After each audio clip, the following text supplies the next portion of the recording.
Hi guys, how are you? I hope you're doing well. Today I have a guest. He is a lawyer and we already recorded one video and most probably you already watched it. And today we will be talking about intellectual property. So Ilya, can you please tell us more about that? Sure. Intellectual property in the most broad sense is an intangible asset. So unlike a physical asset, it exists on the one hand hypothetically, on the other hand it's a very real asset with very real value. And there are several different types of intellectual property. In the US at least, there's four most general ones, and then some other areas might be thought of as intellectual property, but for the sake of the discussion, there's four. There's patents, there's trademarks, there's copyrights, and trade secrets. Patents, for the most part, relate to inventions and processes and methods, and patent rights are obtained through a government application process, and an important portion of it is that it's disclosed. Whatever it is that brings value, that somebody wants to protect, that the inventor wants to protect, it needs to be disclosed to the government agency in order for a patent to be issued and for protection. Trade secrets, on the other hand, they get their value because of the fact that they're not disclosed. And so while patents, if somebody receives a patent, they have those rights for a limited amount of time until it becomes something that belongs to society. But that's why these exclusive rights are granted to the owner of that patent. The trade secret is never disclosed, and so it has an indefinite duration.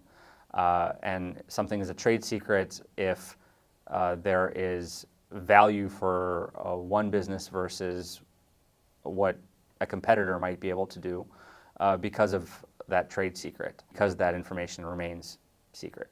Copyrights protect original expression. They don't protect ideas, and in order to be protectable under copyright, something has to go beyond a pretty low threshold of originality, but nevertheless, if something is very, very basic and needs to be used across a multitude of works, it's not going to be protectable by copyright.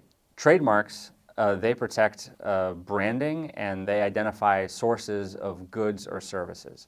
So if somebody's thinking about labels on different products or just company names, we're talking about trademarks. Lay people often confuse the terms for these types of different intellectual property. So somebody might say, I need to patent that photograph. Well, you can't patent a photograph. That's protected under copyright. But of course, we don't want to be too pedantic about it. But the area of law that relates to protecting photographs and videos and books, creative expression, expressive content, that would be copyright.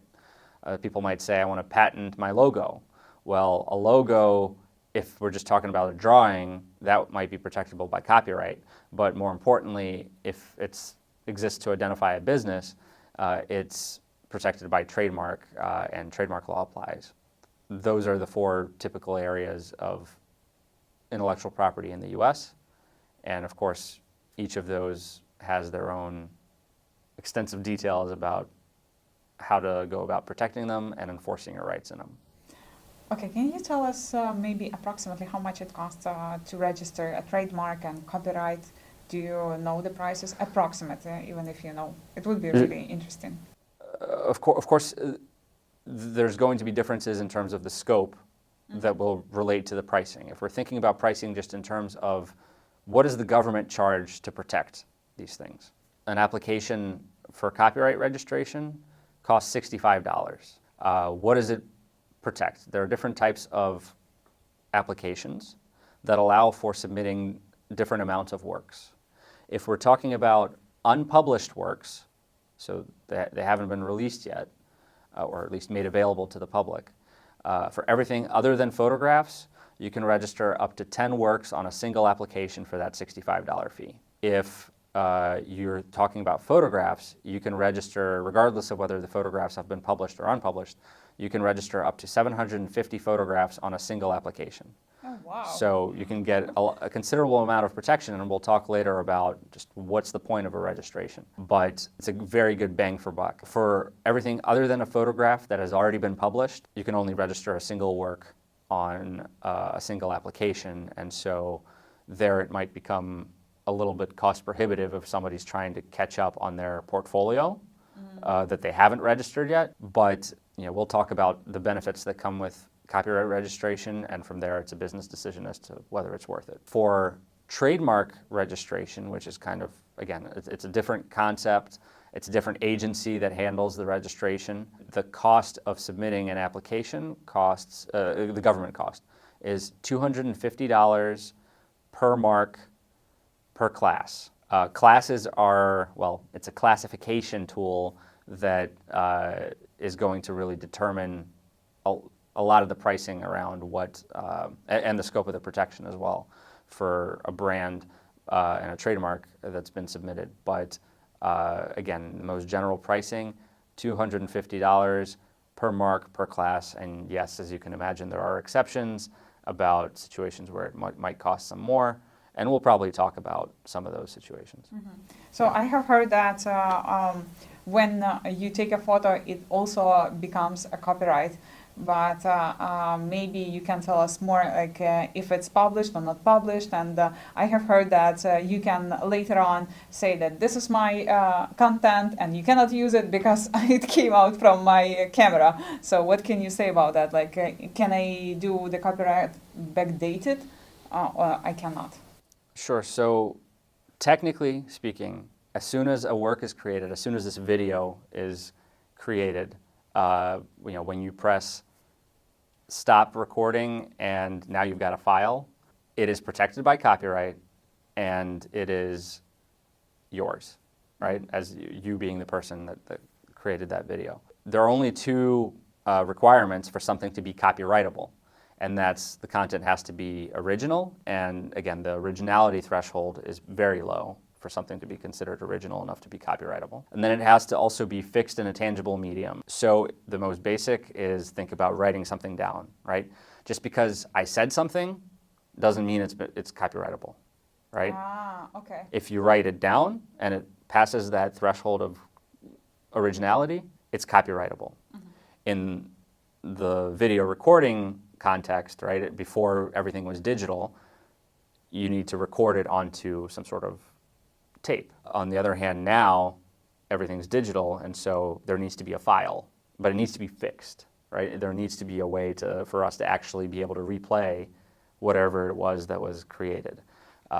Choreography, dancing, right? It's protectable by copyright if it's original enough, but if somebody just danced and it wasn't recorded in any sort of way, then it can't be protected by copyright. Oh, really? Once I recorded a video and I uploaded to Facebook, and they said you don't have the rights to do that. I was like, whoa, this is something new. Despite it was like public place and there was some random girls dancing. It's possible that there would have been some other things in play if the dancing was actually a performance of something that was already protected from before, okay. right? Yeah. Or Makes maybe there sense. was music playing or something like that, right? Yeah. Those types of factors. But if I'm creating an original dance for the first time and I don't record it, it's not actually protected by copyright at that moment. However, the originality threshold is low, and it's easy enough to fix the recording or the work in a tangible medium. Easy enough, right? The copyright does exist from the moment it's created, but it's one thing to own a copyright. It's a whole other to be able to enforce your rights in the copyright. And there are significant benefits to actually registering your copyright. And not just registering your copyright, because you could register your copyright years and years after creating a work. But timely registration of that copyright is what really allows for some quality, practical methods of enforcing your rights in what you own. Specifically, timely. What is timely? Timely means that it was registered either before somebody started violating your rights, or if it was registered within 3 months of publication. As you can imagine, most people if they don't make it a habit to register their rights, they only find out about the fact that their rights have been violated after their rights have been violated. That seems obvious, right? But what that does is it removes that one particular avenue towards saying that you had a timely registration. And so then the question is, okay, well, did you register it within 3 months of when the violation started? That's for particularly popular works that might get infringed right after they're created, right? So if it just something goes viral and you haven't submitted your registration yet, but it's within 3 months of that publication, you'll still have all the benefits of a timely registration if you submit it within 3 months of that publication. Again, these are US rules. So what's the benefit of the registration? What is it that provides these avenues towards enforcement? First of all, for works that are produced in the US, you can't file suit until you have a valid registration that's already in hand. That's not as important because, again, you can submit a registration further down the line, and then once you receive it, you can file suit if you need. The question relates more to what kind of remedies are available for somebody whose rights have been violated. If somebody does not have a timely copyright registration, then they can only claim what's called actual damages. And actual damages relate to lost profits and then also the profits gained by the infringer. The challenge is if these works are, well, first of all, not like massively popular, where you have this long history of have been licensing this particular work for this much money, lots and lots of money, and look how much money you gained by using my work because it's so popular. A lot of the time, the works that get infringed, they're not super popular, and they don't have that long licensing history that allows for easy valuation and large damages, right? A lot of the time, first of all, it's hard to prove the value, but even if you can prove the value, it's not that big. And also in the US, an important thing to keep in mind is that each party is, by default, responsible for their attorney's fees. Oh, yeah. So even though you may have gone out of pocket to engage an attorney to help you enforce those rights, that's not actually part of those actual damages. It's a whole separate thing. And if you don't have a timely copyright registration, you can't claim that the other side owes your attorney's fees. I didn't know that.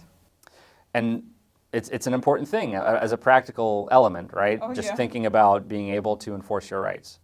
So you're going to pay an attorney to help you, and then if they can't help you with, if your actual damages are not massive, then you might actually be net negative in working with an attorney, which then kind of loses a lot of the potential of enforcing your rights.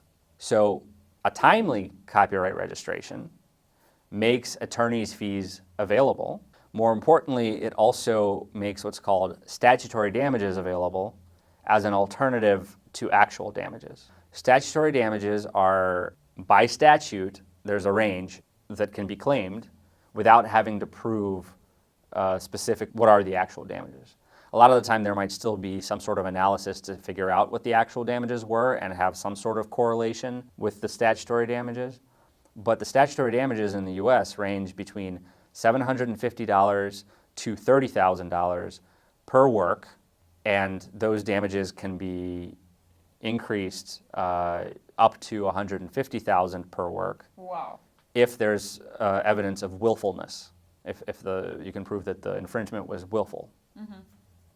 And willfulness is it's a kind of a different analysis, but that's what can really spike up damages, right? Now, it's not a guarantee that a court or a jury would award that amount, or even $30,000, per work, but it's something that creates that possibility, and also the possibility of shifting attorney's fees. It's something that creates leverage in negotiations, because the other party understands that they might be exposed to these sorts of remedies for, if they lose. And so that allows for negotiations that have more upside, because you can get an attorney involved.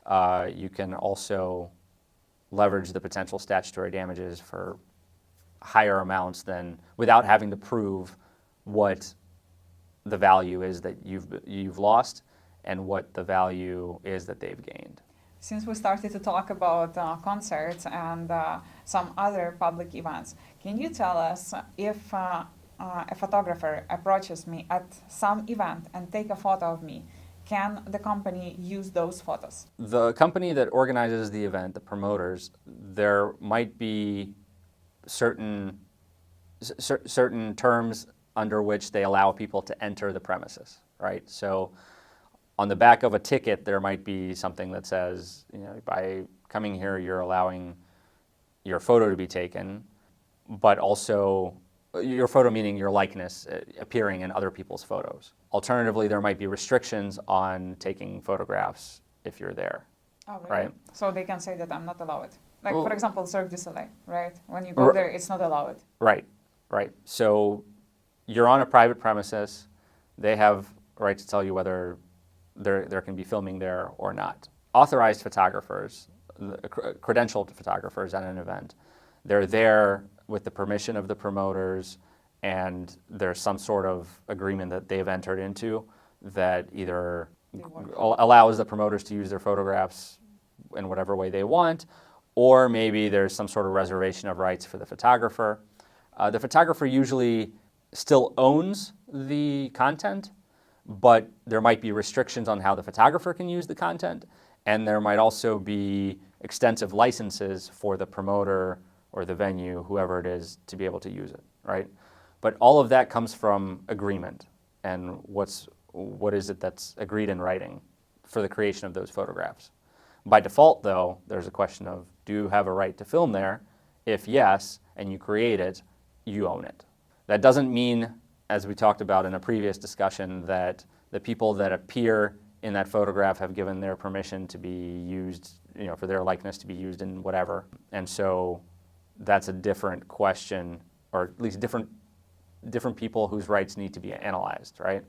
As we talked about, a lot of the time on tickets, or when you're purchasing a ticket, it'll say that there might be recordings of the event and that you give the permission to be able to appear in those photos. And so in that situation, what if, for example, I go to an event and there is nothing written on the ticket that they will be taking photos or videos, but there will be a photographer who will take photo of myself, and then they just publish it on some random website, despite I didn't give the right and there was not written. So can I ask that photographer to delete my photos just because I don't want to see myself on that website, or I cannot ask him about that? The answer is maybe, right? The photographer, there's a difference between the right to take somebody's photograph versus what is done with that photograph after it already exists. So if somebody is willingly in a particular location where they know that there's filming and they know that there's recording, they have given consent for their photo to be taken at that particular location, right?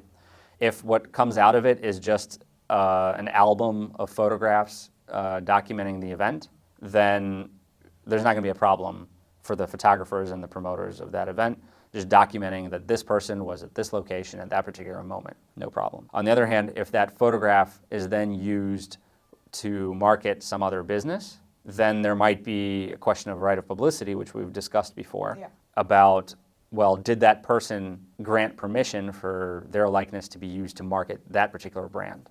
Or just any brand at all? The answer to that might be no. There's a difference between, are you allowed to take a photo, and what is it that you can use the photo for? Thank you for such a long conversation. Thank you for answering all my questions. It was really useful, and I'm really grateful that you agreed to my proposition to record this video. Thank you so much. My pleasure. Thank you. Guys, don't forget to subscribe to my channel. Don't forget to give me likes. And if you have some questions, you can write them down in the comment section below. And Ilya's contacts will be under this video. See you soon. Bye bye.